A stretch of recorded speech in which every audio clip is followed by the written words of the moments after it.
Today I'm going to show you guys a failure point on your GM truck, whether it's a DURAMAX or a 1500. That failure point is going to be here on your heater core lines.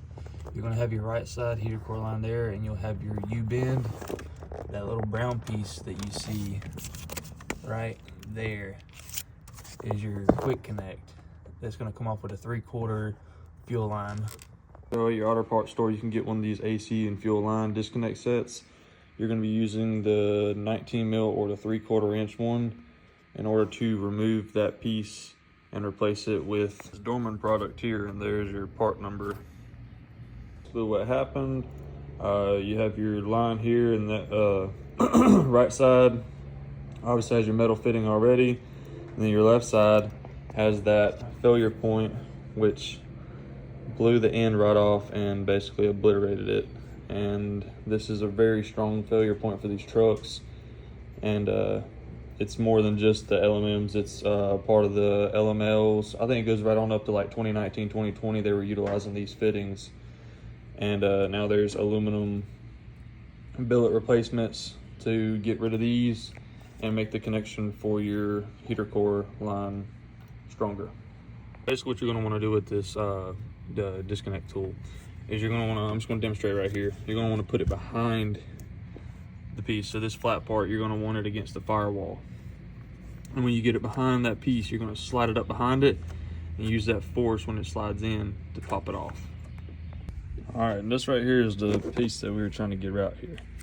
So all you're trying to do is just get this guy in behind here, and then you're going to have a line that's going into the cab of the truck there. Try and get 2 fingers on here. I was able to get both hands on it and pry, and then just kind of wiggle it around a little bit at the same time to break this loose, because it's been on here for, you know, since 2007 or the later part of 2007. But here's the dilemma we had going on.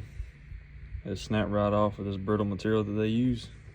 Right now I'm going to fix that with this Dorman OE Fix 800 409 HP part. That is a direct replacement. I know there's other ones with PPE, and I actually just ordered one through Royal Fab, the same place where I got my intake from, and got one from there. It's just, I need a truck now, and it's going to be a couple weeks before it even gets here, and I just ordered it last night.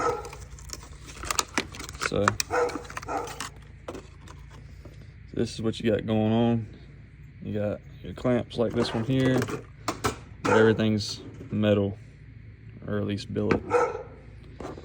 So no more cheap barbed ends. It's actually quality instead of like this guy. So we're gonna get this slapped in there. All you're gonna do is take it and put on that hose. It'll click right on, and that's it. Now, me personally, I'm gonna go ahead and pre-install this side on there, so I just gotta worry about putting one clamp on, because these clamps are enough of a pain to worry about, you know, putting them on anyways. But especially when it's in a congested area like back there, you're gonna want to go ahead and put at least one side on, so you only got one to worry about. So we're gonna go ahead and pop this in and see how it goes.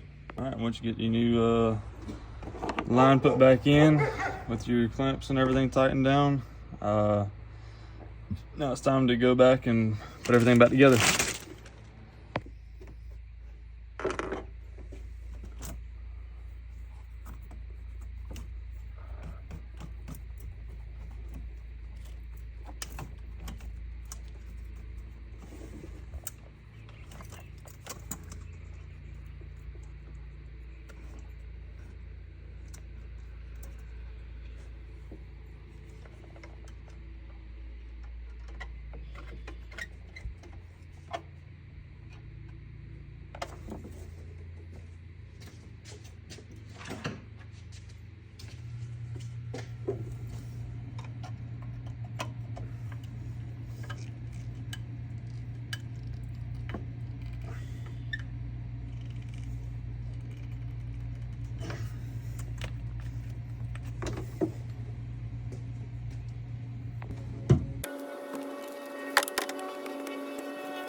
that's how you change out your GM heater core inlet plug, and that's pretty much the most failure prone thing on these trucks.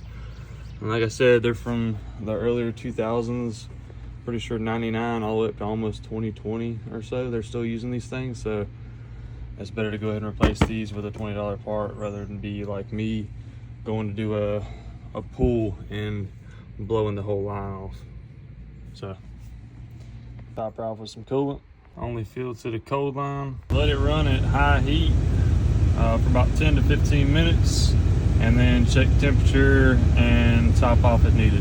Guys, and that's how to change out your heater core inlet and get rid of that failure prone one and put in you can't really see it, but obviously the billet aluminum one, and save the integrity of your truck, especially when you're going to do a pull like me and you blow the whole line off and it just shatters and then you got to drive it home like this. Don't risk it.